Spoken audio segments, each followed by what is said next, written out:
जय हिंद दोस्तों, स्वागत है आज कक्षा में आपका।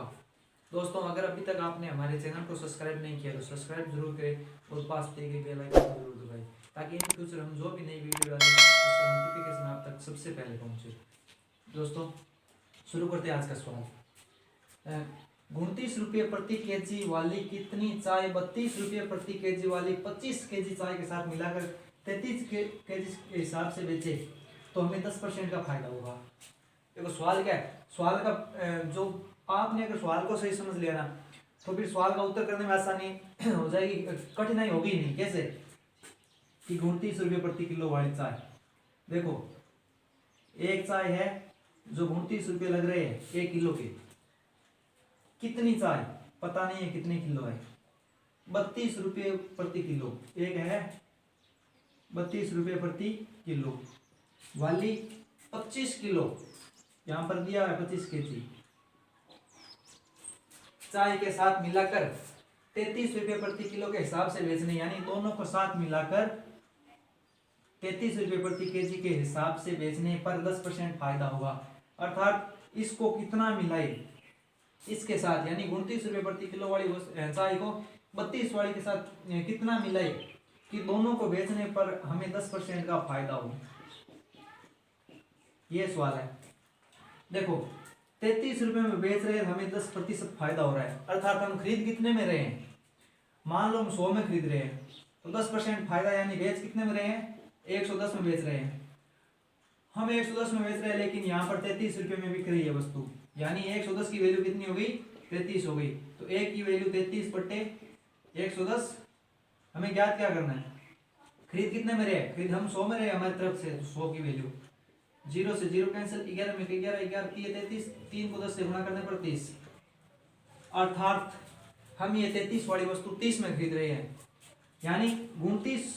देखो इस टाइप के जो सवाल होते हैं ना दो को मिक्स करके, तो उसकी एक आसान सीधा डायरेक्ट तरीका क्या है कि देखो सस्ती चाय यहाँ पर लिख लो, सस्ती चाय का भाव, और अनुपात में लिख लो महंगी चाय।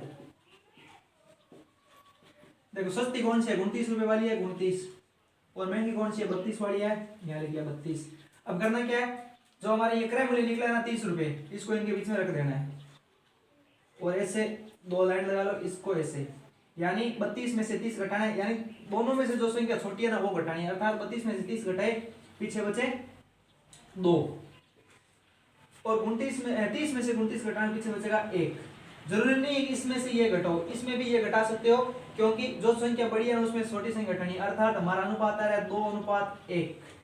क्या अनुपात आ रहा है 2:1, अर्थात 2 किस में आ रहा है, इसके साइड में आ रहा है, और 1 किसके साइड में आ रहा है, 1 किसके साइड में आ रहा है, यानी 32 वाली अगर 1 केजी होगी तो 29 वाली कितने किलो मिलानी है, 2 किलो मिलानी है, यानी 32 वाली 1, तो 32 वाली हमारे पास दी हुई है 25 केजी, तो बताओ 25 एकम 25, 25 दुए 50, अर्थात कितने किलो मिलानी है हमें 29 वाली, 50 किलो मिलानी होगी, ताकि हम 33 के हिसाब से बेचे तो हमें 10% फायदा हो।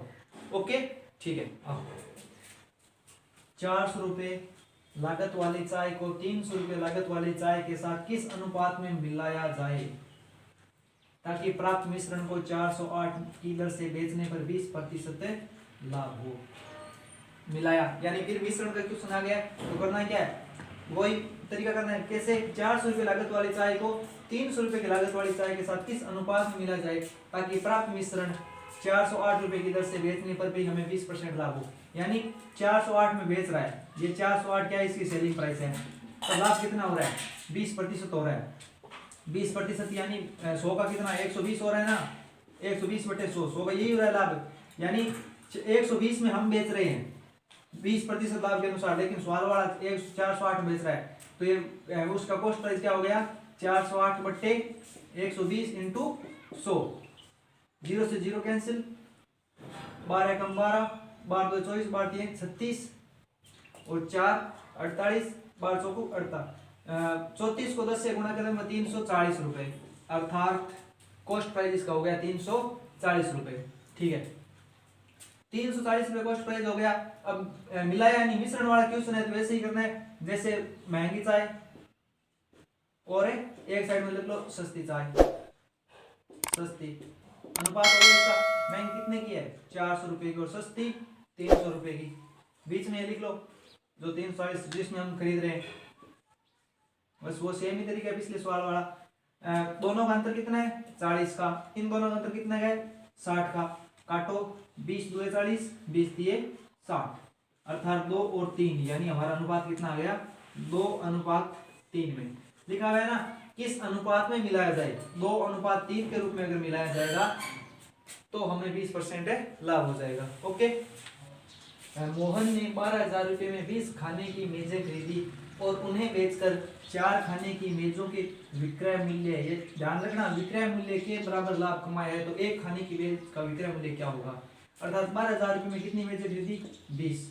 अब इन 20 मेजों को जब वापस बेचा तो 4 खाने की मेज का जो विक्रय मूल्य है ना, विक्रय मूल्य क्या है, विक्रय मूल्य, इसके बराबर उसने लाभ कमाया है। ठीक है, तो हमें एक मेज का हमें क्या ज्ञात करना है, विक्रय मूल्य ज्ञात करना है। ओके, देखो कैसे कि हम मान लेते हैं एक मेज का विक्रय मूल्य, एक मेज का हम विक्रय मूल्य मान लेते हैं 800 रुपए, एक मेज का विक्रय मूल्य 800 रुपए, तो 20 मेजों का विक्रय मूल्य क्या होगा, 20 मेजों का विक्रय मूल्य होगा 20 अक्ष। भाई 20 मेजें हैं, इनका विक्रय मूल्य होगा 20 अक्ष।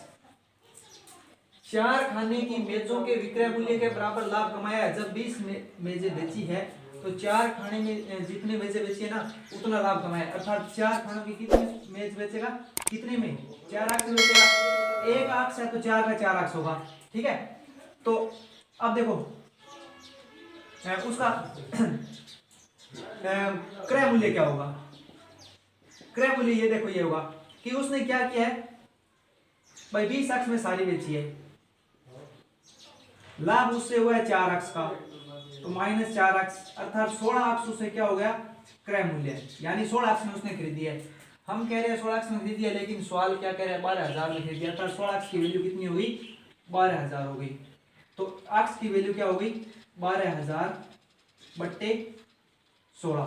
देखो ये 4 से कट रहा है 4 बार और ये 4 से 4 की 12 यानी 3,000, फिर इसमें 4 का भाग, 3,000 में 4 का भाग यानी 750, यानी 750 रुपये वैल्यू होगी, एक मेज का विक्रय मूल्य होगा 750 रुपये। ओके, ठीक है। एक शर्ट को 600 रुपये में बेचकर एक व्यक्ति को उसकी लागत का 1/6 घाटा होता है, वह 1/6 लाभ कमाने के लिए कितने में बेचे, यानी एक व्यक्ति एक शर्ट को 600 रुपये में बेचता है तो उसे 1/6 घाटा होता है, अर्थात उस जो बेच रहा है ना उसके 6 टुकड़े करेगा, 6 टुकड़े में से एक टुकड़ा जितना होता है उसे उतना घाटा होता है।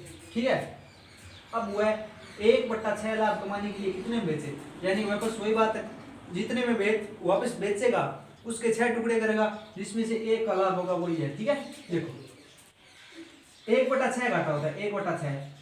हम इसका क्या करते हैं कि कॉस्ट प्राइस क्या माने, जो कि 6 से पूरा डिवाइडेड हो जाए, डिवाइडेड हो जाए, या अर्थात हम 120 मान लेते हैं ताकि 6 से पूरा भाग चला जाएगा। ठीक है, तो 1/6 उसे घाटा होता है, अर्थात वो 5/6 में वापस बेचता है, यानी 120 वाली वस्तु को कितने में बेचता है 5/6 में, 6 एकम 6, 6 2 12 20, 20 पंजा 100, अर्थात वो बेच कितने में रहा है 100 में बेच रहा है।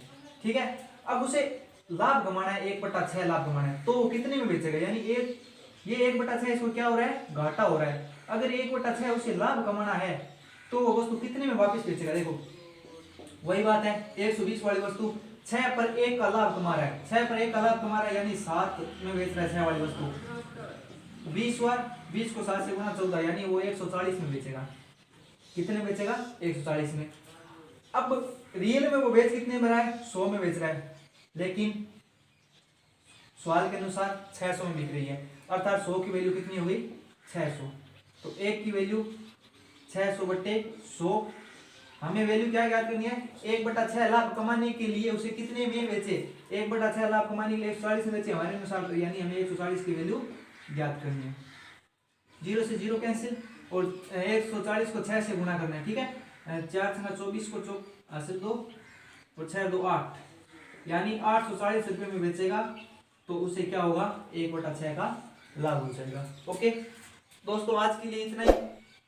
अगर आप चाहते हो कि वीडियो में स्वाद और ज्यादा ऐड करूं तो कमेंट बॉक्स में जरूर लिखिए। ओके, धन्यवाद, जय हिंद।